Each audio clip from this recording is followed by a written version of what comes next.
السلام علیکم، welcome to my YouTube channel. Like subscribe کریں اور بیل آئیکن کو دبا دیں تاکہ آنے والی ہر نئی ویڈیو آپ کو مل سکے۔ ہمارے پاس جب لوگ آتے ہیں اور وہ داخل طریقت ہوتے ہیں تو ہم جو بنیادی چیزیں ان کو بتاتے ہیں تو ان میں سے ایک چیز یہ لازمی بتاتے ہیں کہ رزق پاک نہیں ہوگا تو باطن روشن نہیں ہوگا۔ یہ بنیادی بات ہے۔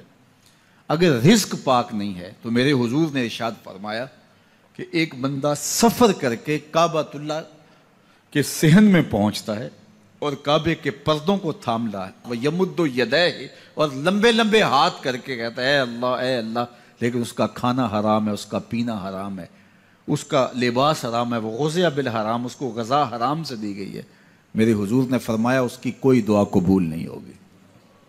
سفر کیا، جنگل پہاڑ کاٹے، سمندروں کو پاٹ کر کے آگے گیا، ہواؤں کے کلیجے چیر کے آگے بڑھا، مہینوں کی مسافتیں طے کر کے گیا اور کعبۃ اللہ کے سامنے کھڑا ہے، سین حرم میں مطاف میں کھڑا ہے، لیکن اس کا جسم حرام سے پلا ہے۔ اس نے جو پہنا ہے اس لباس کا تانا یا بانا حرام کا ہے، اس کو غذا حرام کی دی گئی ہے، اس نے پیا حرام کا ہے، اس نے کھایا حرام کا ہے، تو پھر اس کا یہ سارا سفر رائے گاں چلا جائے گا، اس کو کچھ نصیب نہیں ہوگا۔ تو سب سے پہلی شرط اس عنوان سے عقل حلال ہے، اس کے بعد پہ صدق مقال ہے کہ آپ کی زبان جھوٹ نہ بولے۔ جب کوئی شخص جھوٹ بولتا ہے، روحانیات تو دور کی بات ہے، اللہ کے فرشتے اس سے 1 میل دور ہٹ جاتے ہیں۔ جب کوئی شخص جھوٹ بولتا ہے تو حدیث پاک میں آتا ہے اس کے منہ سے ایک خاص قسم کی بدبو نکلتی ہے۔ اس بدبو کو ہم نہیں سونگھ پاتے لیکن فرشتے سونگھ لیتے ہیں، چونکہ فرشتے انتہائی حساس مخلوق ہے، اور وہ جھوٹ کی وجہ سے نکلنے والی بدبو کو سونگھتے ہیں۔ اللہ نے حضرت امام اعظم امام ابو حنیفہ رضی اللہ تعالیٰ عنہ کو یہ بصیرت عطا کی تھی اور یہ باطنی نظر بخشی تھی کہ جب کوئی شخص وضو کرتا تھا تو اس کے وضو کے پانی سے پہچان لیتے تھے کہ یہ کس گناہ کا مجرم ہے۔ جب بندہ وضو کرتا ہے تو وضو سے ہاتھوں کے گناہ جھڑتے ہیں، منہ کے گناہ جھڑتے ہیں، تو وہ وضو کے پانی سے اس بات کو محسوس کرتے تھے۔ اللہ نے ان کو وہ بصیرت عطا کی تھی، لیکن انہوں نے اللہ کی بارگاہ میں عرض کی مالک مجھ سے یہ چیز چھین لے، یہ چیز مجھے نہیں چاہیے۔ لوگوں کے بارے میں جو ہے وہ ایسا گمان پھر پیدا ہوتا ہے۔ تو فرشتوں کو اللہ نے وہ حساس جو ہے وہ پاکیزہ وجود دیا، اور ان کی حس ایسی ہے کہ وہ بدبو جو انسان بولتا ہے اور لفظوں سے جو اثرات نکلتے ہیں وہ محسوس کرتے ہیں۔ تو جب کوئی شخص جھوٹ بولتا ہے تو اس کے جسم سے، اس کی زبان سے جھوٹ کے ساتھ بدبو نکلتی ہے، اللہ کے فرشتے 1 میل دور تک پیچھے ہٹ جاتے ہیں۔ تو مجھے بتائیے جو شخص جھوٹ بولتا ہو کیا اسے کوئی روحانی مرتبہ مل سکتا ہے؟ یہ سوچا بھی نہیں جا سکتا، یہ امکانات سے ہی نہیں ہے۔ اللہ کے محبوب علیہ السلام سے پوچھا گیا کہ حضور کوئی مسلمان، کوئی مومن کیا بزدل ہو سکتا ہے؟ فرمایا نہیں، وہ بہادر ہوتا ہے، لیکن ہو سکتا ہے کبھی اس سے بزدلی بھی سرزد ہو جائے۔ انسانی کمزوری ہے، کبھی انسان بہت طاقت میں ہوتا ہے اور کبھی انسان کمزور بھی پڑ جاتا ہے۔ فرمایا ہو سکتا ہے کبھی اس سے ہو بھی جائے۔ پھر پوچھا کہ بخل کر سکتا ہے؟ فرمایا نہیں، مومن سخی ہوتا ہے لیکن ہو سکتا ہے کبھی اس سے بخل بھی ہو جائے، کبھی کبھی دولت اسے اچھی بھی لگنے لگ جاتی ہے، جس طرح فرمایا گیا کہ اولاد مبخلتن مجبنتن، یہ جو اولاد ہوتی ہے یہ بندے کو بخیل بھی بنا دیتی ہے اور بزدل بھی بنا دیتی ہے۔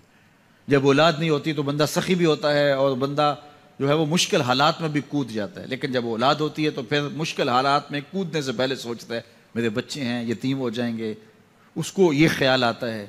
پہلے ایسے مال لٹاتا ہے لیکن اولاد ہو جائے تو پھر وہ اولاد کا سوچتا ہے کہ ان کے لیے کچھ میں جمع کر لوں۔ تو اولاد فرمایا میرے حضور نے کہ مبخلہ و مجبنہ، یہ بخیل بھی کر دیتی ہے اور یہ کمزور اور بزدل بھی بنا دیتی ہے۔ تو مومن ہوتا بہادر ہے لیکن ہو سکتا ہے کبھی اس سے بزدلی بھی ہو جائے، مومن سخی ہوتا ہے لیکن کبھی ہو سکتا ہے اس سے بخل بھی ہو جائے۔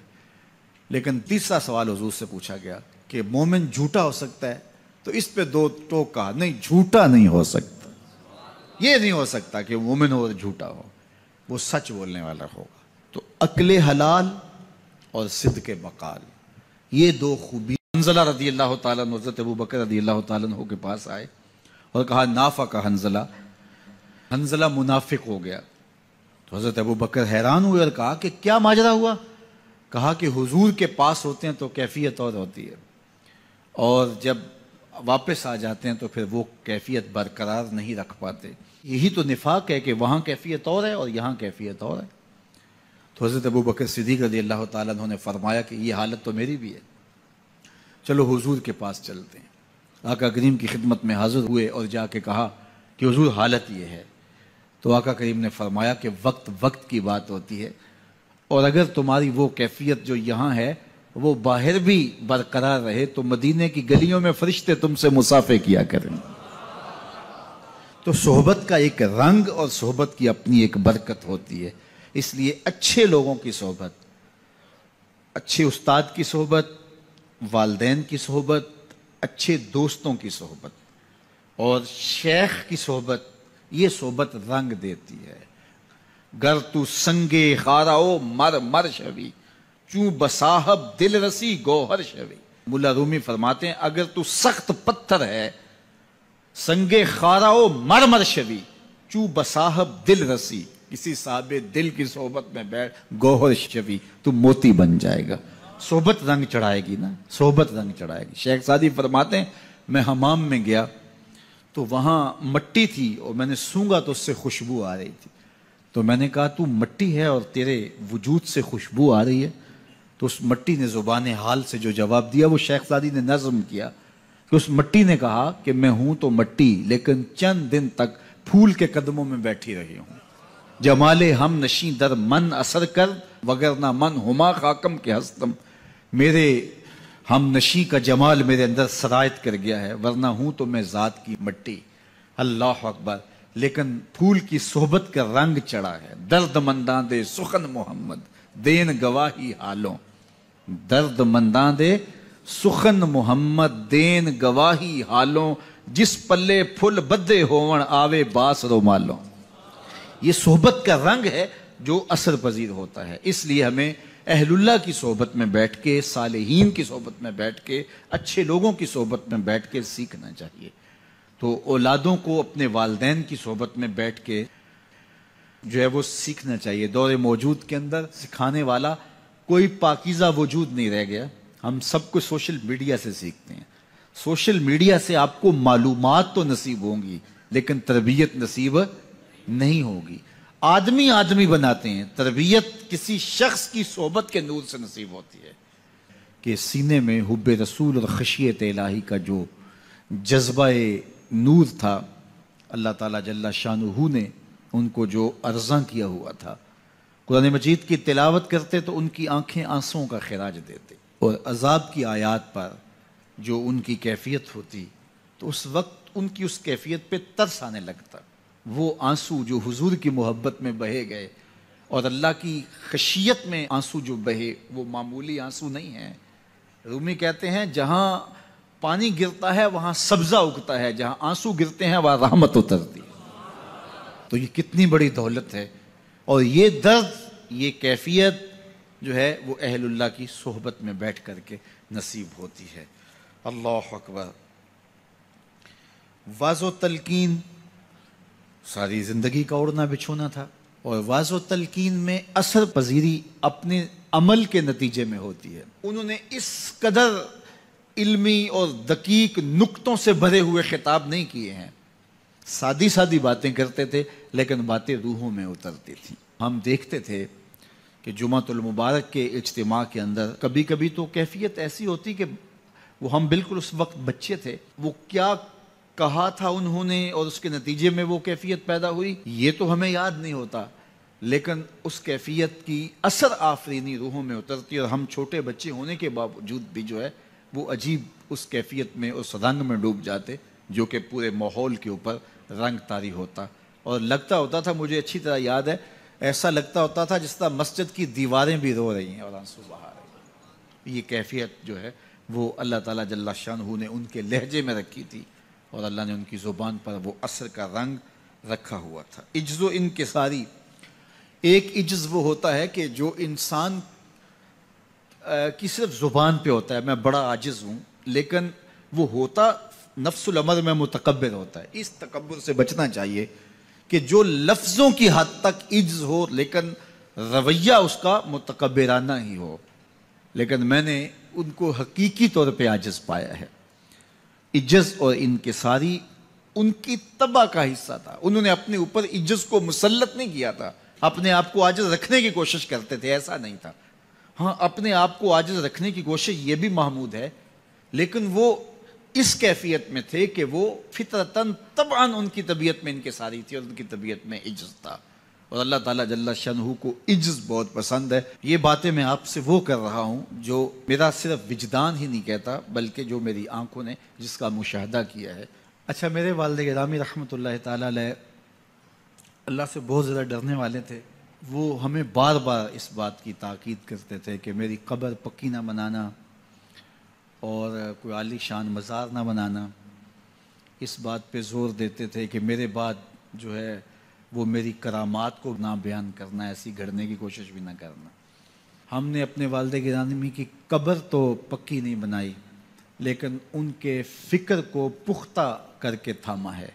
ہم نے ان کا عالی شان مزار تو نہیں بنایا، لیکن یہ مرکز مصطفیٰ ان کے مزار نور پر جو کہ کچا ہے، رحمتوں کے نزول کا سبب اور ذریعہ ہے انشاءاللہ۔ تو قبر کچی ہے لیکن ان کا پیغام پختہ کیا۔ تو یہ بہت تاکید کے ساتھ وہ بات کیا کرتے تھے اور بڑے زور کے ساتھ یہ بات کہتے تھے، اور میں بھی بار بار یہ بات اس لیے بیان کرتا ہوں تاکہ میرے ماننے والوں اور محبت کرنے والوں اور بالخصوص اولاد جو ہے وہ اس فکر کو اچھی طرح سیکھ لے کہ انہوں نے کیا کہا تھا اور اس فکر کو کس طرح پھر اختیار کیا گیا، اور آگے ہم نے اسی فکر پہ گامزن رہنا ہے۔ میں مر کے بھی زندہ ہوں اہل وفا کی محفل میں، میری محفل میں آ میرا مزار نہ پوچھ۔ تو بزرگوں کا ذکر جہاں ہو وہاں رحمتوں کا نزول ہوتا ہے، اور میں اپنے والد گرامی کے حوالے سے آپ کو ایسی باتیں بھی بتا سکتا ہوں الحمدللہ جو 100% سچ بھی ہیں، لیکن چونکہ انہوں نے ہمیں ایسی باتوں کو بیان کرنے سے منع ہی کیا تاکید سے۔ مجھے اچھی طرح یاد ہے کہ میرے والد گرامی بعض اوقات میں درس قرآن سے آتا تھا تو یہ مجھے کہا کرتے تھے کہ لوگوں سے پیسے تو نہیں مانگتے؟ تو میں کہتا کہ ابا جی میں آپ سے وعدہ کیا ہوا ہے، کیسے مانگتا ہوں؟ وہ بار بار کبھی کبھی 10 دن بعد کبھی مہینے بعد بھی ایسا ہوتا۔ میں کہتا کیسے میں مانگ سکتا ہوں، اللہ نے آپ کی دعاؤں کی برکت سے بڑا دیا ہے، تو مجھے مانگنے کی ضرورت کہ اللہ بن مانگے عطا کر رہا ہے۔ جمعۃ المبارک کا دن تھا اور میں درس قرآن پہ تھا، اور اللہ تعالیٰ جل شانہ نے ان کو اس حالت میں اس دنیا سے اٹھایا کہ وہ میرے پہ راضی تھے، اور میری ڈیوٹی درس قرآن کی جو انہوں نے لگائی تھی وہ ڈیوٹی دیتے ہوئے اپنی آنکھوں سے انہوں نے مجھے دیکھا تھا، وہ خوش تھے۔ اس مرکز کی پہلی اینٹ انہوں نے رکھی تھی، اور آج یہ مرکز تکمیل کے مراحل کی طرف بڑی تیزی کے ساتھ بڑھ رہا ہے۔ اس وقت جب انہوں نے ہمیں بہت ساری دعائیں دی تھی اور یہاں رونقیں ہوں گی، اتنا کچھ ہوگا، اس وقت ظاہری اسباب نہیں تھے، لیکن ان کی بصیرت کی آنکھ یہ سارے مناظر دیکھ رہی تھی، اور آج یہ ہجوم عاشقاں، یہ محبتوں کا عالم اور یہ پیار کی کیفیت، یہ یقیناً ان کی دعاؤں کا ثمر ہے۔